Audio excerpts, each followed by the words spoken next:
Pagi.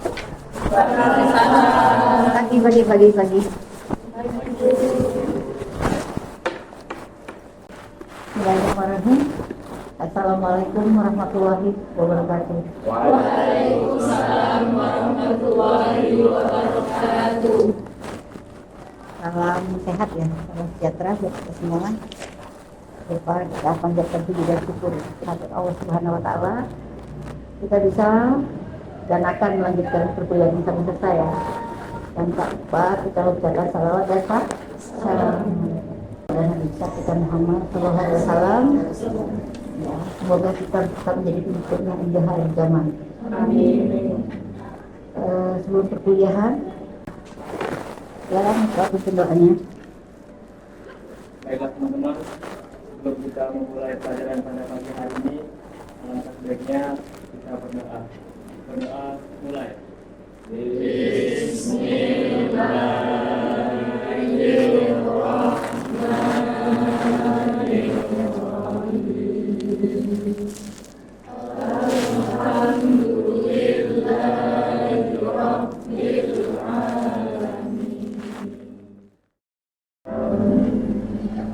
Berdoa selesai. Ya, kita buka perkuliahan hari ini dengan mengucapkan basmalah. Bismillahirrahmanirrahim. Rangga, absen manualnya Rangga. Kalian udah absen learningnya semua? Ya. Sebelum kita masuk ke materi pengertian pengertian sumber daya manusia dan pentingnya bagi manajemen diklat, ada baiknya kita mereview ya, review pelajaran minggu kemarin. Tolong siapa di antara kalian yang bisa mereview pembelajaran kemarin? Saya, Bu. Oke. Apa? Belakang nama saya Azira N. Safira dengan NIM 2304-80133. Baik, materi sebelumnya yaitu mengenai one site training, yang artinya itu pelatihan di lokasi kerja. Jadi pelatihan ini dilaksanakan secara langsung di lokasi tempat kerja. Jadi metode ini menerapkan teori ke praktik, umpan balik langsung, dan juga keterlibatan karyawan. Nah, one site training ini mempunyai tantangan juga, yaitu mengenai keterbatasan sumber daya. Jadi lokasi tempat kerja ini memiliki keterbatasan sumber daya. Sumber dayanya itu mengenai ruangnya yaitu belum memadai, dan juga alat-alatnya juga belum lengkap, dan juga gangguan aktivitas yang lainnya. Nah, itulah yang saya pahami mengenai one site training, yang materi yang Ibu jelaskan sebelumnya. Oke, terima kasih. Baik, sama-sama. Ketika kita bicara tentang on-site training, tentu kita akan belajar tentang off-site training. Oke, siapa yang bisa kasih tanggapan untuk off-site training? Oke, wah, silakan. Perkenalkan, nama saya Nopal Fabiansa, 230410802123. Di sini saya akan melanjutkan pembelajaran sebelumnya, yaitu setelah on-site training yang telah disampaikan oleh saudari Azira tadi, yaitu ada offsite training. Offsite training itu merupakan metode pelatihan yang dilakukan di luar ruangan tempat kerja. Seringkali di lokasi yang dirancang khusus untuk pembelajaran, seperti hotel atau pusat pelatihan lainnya. Tujuan dari offsite training ini yaitu agar memberikan suasana baru bagi peserta dan dapat meningkatkan fokus dan motivasi para peserta. Itu saja. Ada yang lain punya pengalaman tentang offsite dan onsite training? Ada. Nanti kalau kita cari pengalaman, mungkin setelah mata kuliah ini kita langsung praktekkan ya. Salah satu mungkin kita ice breakingnya aja kita pakai. Tapi dalam konsep onsite training itu ya katanya tadi masalah sumber daya. Ya, makanya ada pilihan ya. Ada pilihan orang memilih offsite dan onsite training. Oke, kita tutup kuliah tentang offsite dan onsite training. Oke, sudah siap semua untuk materi pagi hari ini. Kita pengertian dan fungsi pengelolaan sumber daya manusia dalam manajemen training. Manajemen diklat. seperti kita ketahui bahwa semua yang dilakukan dalam proses manajemen diklat itu adalah upaya kita untuk meningkatkan kapasiti, soft skill kemampuan manusia untuk dalam sebuah perusahaan, organisasi ataupun lembaga-lembaga institusi yang melibatkan proses dengan satu tujuan yang sama. Oke, di pengertian yang akan kita bahas tuh ada berapa agenda ya. Agendanya pertama mungkin apa itu pengelolaan sumber daya, terus fungsinya, strategi juga dan tantangannya. Oke. Jadi pengertian sumber daya manusia itu merujuk kepada seorang individu dalam sebuah organisasi, bagaimana mereka untuk mengelola, merencanakan, membuat, melaksanakan dalam proses untuk pencapaian tujuan organisasi tersebut. Di slide itu dijelaskan bahwa ketika seorang individu ya masuk dalam sebuah organisasi, tentu dia punya tujuan yang sama. Nah, ketika tujuan tidak sama itu menjadi tantangan. Oke, atau kemampuan yang berbeda. Makanya kita perlu diklat. Oke. Jadi ketika pemanfaatan sumber daya yang ada, makanya kita hari ini membahas tentang sumber daya manusia sendiri. Jadi pemanfaatan itu perlu ada keterampilan. Oke, jadi memanfaatkan potensi ini sehingga menjadi efektif.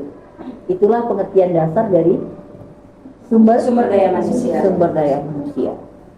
Oke, kalau masalah konsepnya ini biasanya ya tergantung skala dari organisasi itu sendiri. Oke, jadi ketika semua ikut berperan dalam proses, entah itu lembaganya, perusahaan itu memproduksi barang atau jasa yang paling banyak kita gunakan itu peningkatan jasa biasanya. Produksi itu hard skill. Oke, lebih kepada perannya ini mungkin kepada jasa. Ini yang paling banyak ketika sumber daya manusia harus lebih terampil karena dia akan langsung berhubungan dengan manusia yang lain karena dia public service. Oke, jadi perannya ketika peran itu melekat kepada individu yang bekerja atau menjadi karyawan atau menjadi pegawai atau menjadi apa lagi? Outsourcing juga bisa. Yang penting dia terlibat dalam sebuah organisasi. Oke. Jadi perannya mungkin sesuai dengan kapasitas. Ya, tidak bisa kita mengukur semua peran itu sama. Nanti kita bicara di agenda keempat ya kalau nggak salah. Agenda keempat tentang tantangan sendiri mengelola sumber daya manusia. Iya. Dan solusinya. Ibu langsung masuk slide berikutnya saja ya. Nah, nih sebelum Ibu masuk ke pentingnya pengelolaan sumber daya dalam organisasi ini, coba Ibu minta tanggapan dulu, atau boleh bertanya. Silakan. Saya berdiri Sendirianti dengan NIM 2304 112.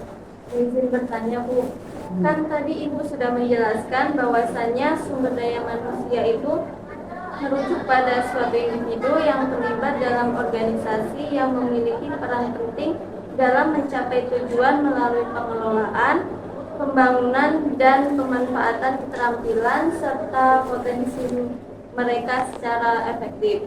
Nah, jadi pertanyaan saya Bu, bagaimana cara mengukur keberhasilan strategi pengelolaan SDM dalam mencapai tujuan organisasi? Mungkin itu saja Bu yang mau saya tanyakan. Oke, sebelum Ibu melanjutkan ya, ada yang bisa kasih tanggapan sedikit? Oke, apa dia? Oke, perkenalkan nama saya Muhammad Rio Saputra dengan NIM 2304 1080 131, yang dimana saudari Binti tadi itu bertanya kepada Ibu dengan pertanyaan itu sumber daya manusia itu. Nah, jadi sumber daya manusia. Tadi itu dia menjelaskan tuh bagaimana supaya sumber daya manusia itu bisa efektif. Nah, terus tapi kita tuh menilai dari menilai dari sumber ini kinerjanya terlebih dahulu. Yang dimana itu ada KPI. KPI itu adalah Key Performance atau indikator, yang dimana setiap karyawan tersebut itu berhak memiliki hak tertentu. Yang dimana tuh dalam satu posisi kita seumpama itu di dalam perusahaan. Di dalam perusahaan tersebut pastikan karyawan tersebut itu mempunyai pekerjaan masing-masing gitu kan, yang sudah diarahkan oleh bosnya. Nah, jadi dia tuh harus bisa mempertanggungjawabkan hal tersebut, Bu. Dia harus bisa mempertanggungjawabkan apa tugas yang sudah diberikan oleh bos. Yang kedua itu harus menilai juga, harus menilai kinerjanya itu, harus menilai kinerjanya itu bagaimana tuh dia bisa menyelesaikan tugas tersebut dalam satu hari itu. Seumpama itu dia tuh ada target dari bosnya tuh, dia harus bisa menyelesaikannya, Bu. Dia harus bisa menyelesaikannya agar suatu sumber daya manusia itu bisa dikatakan dengan efektif ataupun efisien. Nah, yang ketiga itu ada evaluasinya. Evaluasinya jikalau dia sudah berhasil ataupun tidaknya, kita beri arahan ataupun kita adakan pertemuan face to face agar supaya dia tuh ada masukan dari bosnya tuh gimana tuh supaya itu dia tidak berhasil dalam sumber daya manusia tersebut dalam suatu perusahaan ataupun organisasi, dia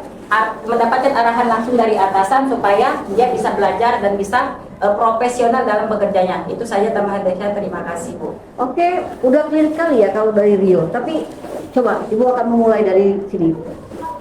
Kita sepakati dulu bentuk perusahaan seperti apa. Mungkin ini, Bu, kita Coba. memberikan contoh supaya itu kita membuka perusahaan dulu seperti hotel gitu kan. Oke, apa struktur organisasi yang paling terdekat yang kalian ketahui? Biar kita lebih mudah ya. Iya. Nah, baru kita nanti ikut pentingnya pelatihan dalam mengelola sumber daya manusia. Ada yang bisa bantu?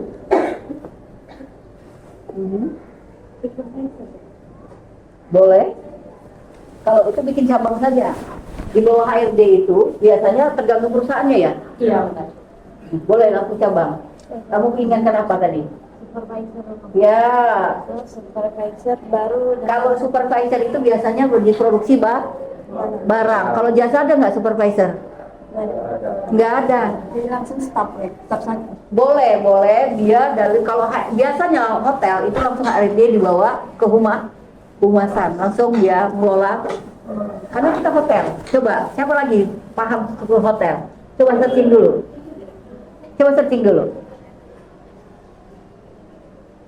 Tergantung hotelnya juga ya. Kalau dia berupa penginapan, biasanya pengelolaannya owner sendiri, dia langsung di bawah HRD itu. Kalau supervisor itu biasanya karirnya ya. Hotel ya. Administrasi. Iya, boleh, dia dibagi ya. Supporting staffnya, keuangan atau administrasi. Oke. Bukan, maksudnya tuh itu dari model pilihan organisasi tersebut. Apakah dia bendahara ataukah dia apa biasanya? Kepala keuangan atau kepala komite boleh ya, komite keuangan. Oke, itu kata Ibu tadi ya. Bentuk organisasi itu tidak akan sama karena sesuai dengan perannya, maka merujuk nanti. Oke?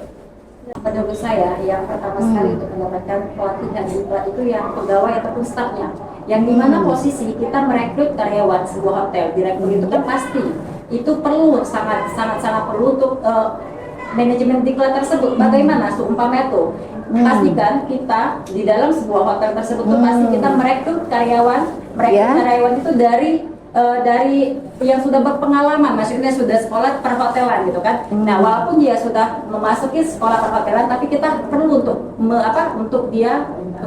dalam manajemen diklat. Nah, jadi pegawai ataupun staf itu sangat perlu untuk kita perlu proses pertamanya itu untuk proses manajemen diklat itu untuk diarahkan untuk pelatihan, Bu. Oke. Ya, kalau dari slide sudah bisa kita lihat ya. Jadi yang paling banyak bekerja dalam sebuah organisasi, ya di bagian middle level. Direktur itu kapan dibutuhkan? Apalagi dia merangkap sebagai owner, merangkap sebagai CEO. Apakah CIO perlu pelatihan? Tak. Mungkin pelatihan dia adalah bentuk lobby dan negosiasi. Ya, dia lebih kepada marketing. Bukan marketing pelakunya ya, bukan langsung marketing, tetapi manajerial dan HRD. Tapi dia merancang, ya, merancang untuk itu. Nah, maka si owner atau bagian top level top up sama middle up manajemen ini, tentu dia akan melakukan proses ini lewat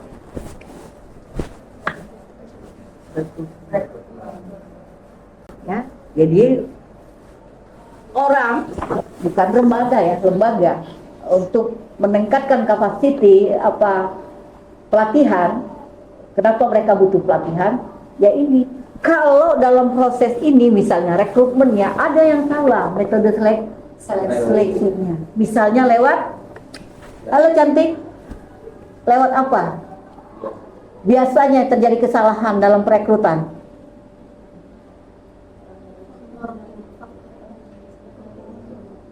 Siapa cantik, tolong suaranya? Iya, biasanya perekrutan itu yang dikenal dengan nepotisme. Ya, sila kita kok. Pakai teori pendekatan tadi ya. Ya, teori pendekatan. Salah satunya. Kenapa? Eko ada problem apa kok? Oh, kesenggol. Oke, ya. Dalam proses perekrutannya, dalam proses metodologi penelitiannya, ya, metodologi penelitian. Kok penelitian terus Ibu? Metode seleksinya, baru kesesuaian. Baru tadi bisa kita evaluasi, sesuai nggak dia di bidang operasi. Nah, misalnya dia dia direkrut, dia sarjana manajemen apa misalnya, dia sarjana manajemen apa nak? Manajemen akuntansi misalnya kan. Sementara formasi atau lowongan kerja yang kita butuhkan pada saat itu bukan akuntansi. Ini nggak apa-apa sih, yang penting manajemen. Nah, biasanya itu tadi akan berlahirlah di tantangan, akan menjadi tantangan ya, akan menjadi problem dalam iya, dalam menentukan proses pengembangan sumber daya manusia. Dan itulah yang banyak terjadi di negara Konoha ya. Iya, dia tidak punya sertifikasi untuk menjadi guru, tapi ngotot menjadi guru. Akhirnya negara repot lagi ya. Oke, itu salah satu ya. Atau kita ngurusin negara terus ya. Oke, selanjutnya ada yang bisa menanggapi lagi atau sebuah pertanyaan lagi tentang proses mata kuliah kita hari ini? Ada pertanyaan? Mengenai tantangan dalam pengelolaan sumber daya manusia. Ya, tantangannya ya. Oke. Pengelolaan sumber daya manusia yang sering kita kenali yang menghadapi tantangan keterbatasan sumber daya, baik dari segi anggaran maupun tenaga kerja yang dapat menghambat suatu pelaksanaan program pelatihan dan pengembangan yang efektif. Pertanyaan saya itu faktor apa saja yang paling berpengaruh terhadap tingkat presensi karyawan sehingga pada karyawan perusahaan, dan bagaimana cara mengidentifikasi dan menanggulangi masalah tersebut. Ada yang bisa kasih tanggapan? Pertanyaan? Oke. Siapa? Menanggapi dari pertanyaan saudara Rian yang pertanyaannya faktor apa saja yang mempengaruhi tingkat retensi karyawan di perusahaan dan bagaimana cara mengatasi atau mengidentifikasi masalah tersebut.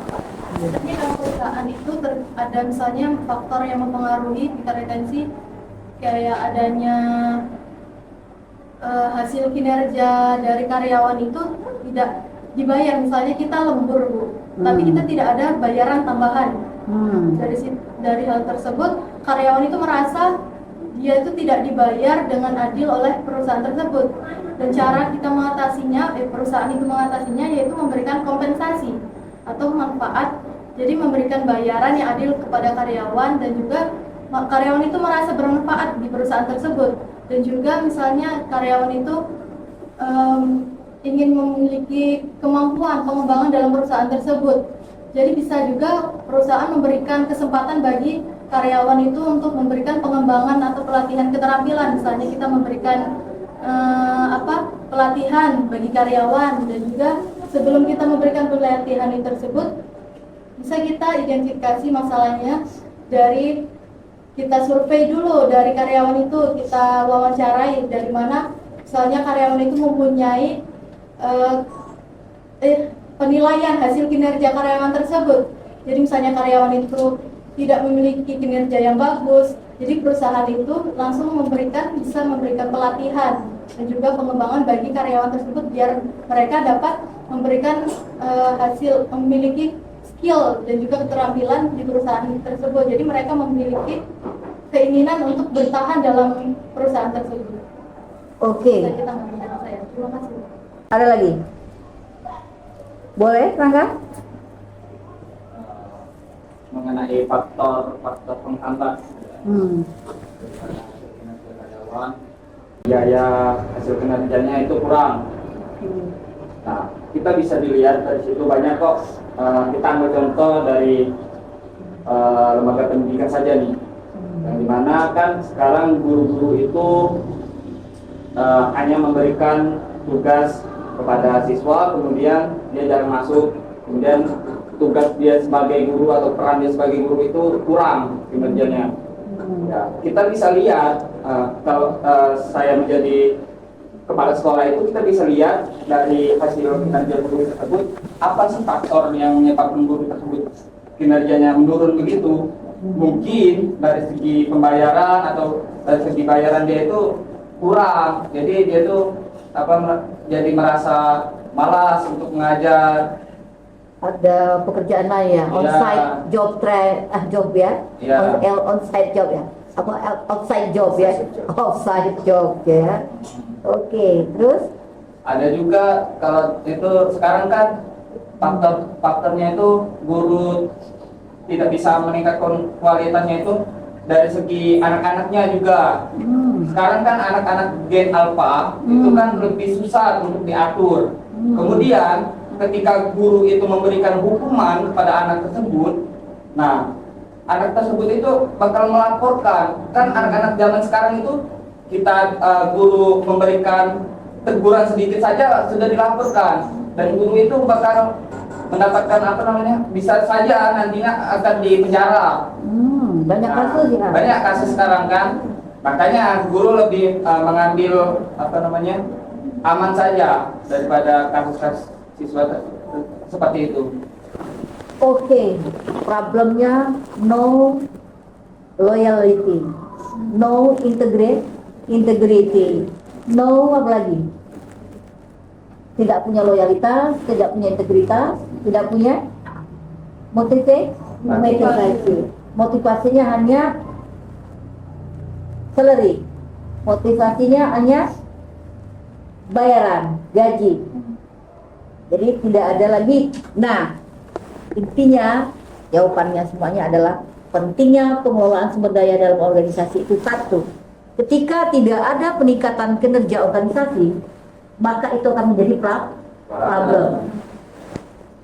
Ketika tidak ada budaya saling toleransi, budaya positif apa lagi selain toleransi dalam karyawan itu? Saling kerjasama. Tetapi biasanya yang terjadi di sini yang paling mendekat, semuanya kembali kepada staf dan karyawan. Makanya sering terjadi kesenjangan. Nah, itulah tantangan yang paling besar. Kenapa kita harus meningkatkan kapasitas ya pengelolaan sumber daya manusia di bagian level middle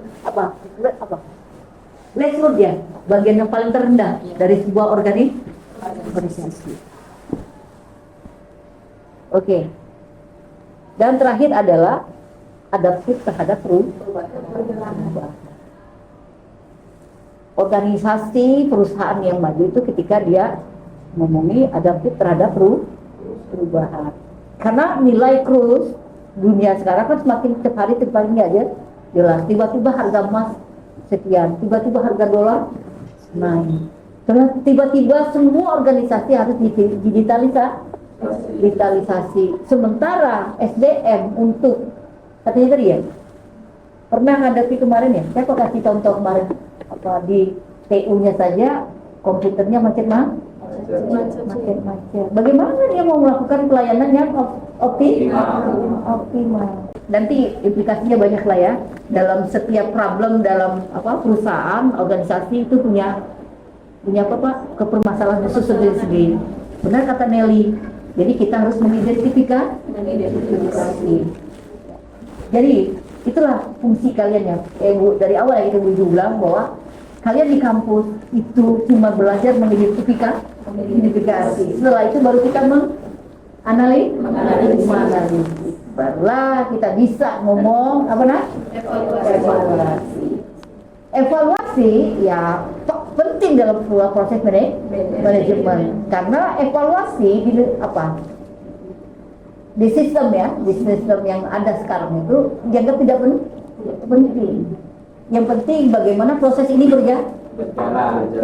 Kadang-kadang pun apapun dilakukan biar semuanya berjalan. Pemotongan gaji pegawai, ya. Apalagi yang paling sering dilakukan, pemberhentian massal.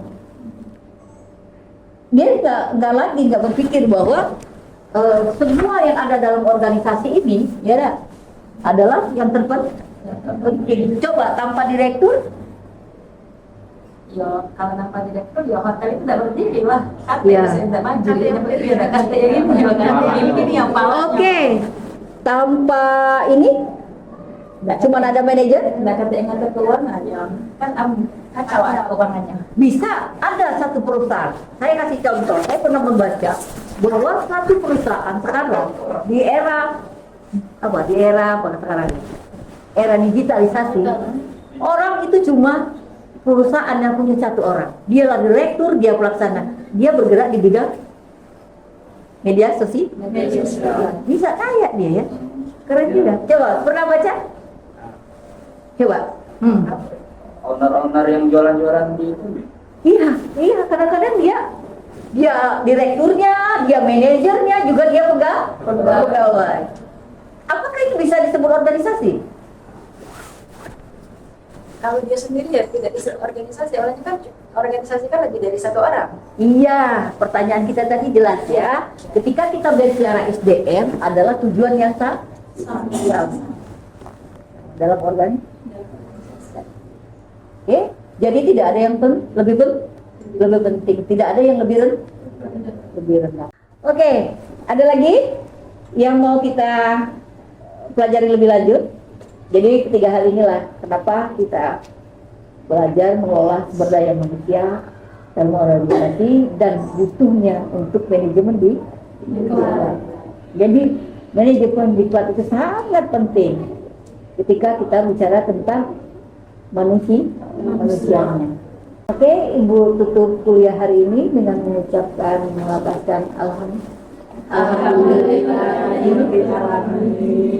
Wassalamualaikum warahmatullahi wabarakatuh. Waalaikumsalam warahmatullahi wabarakatuh.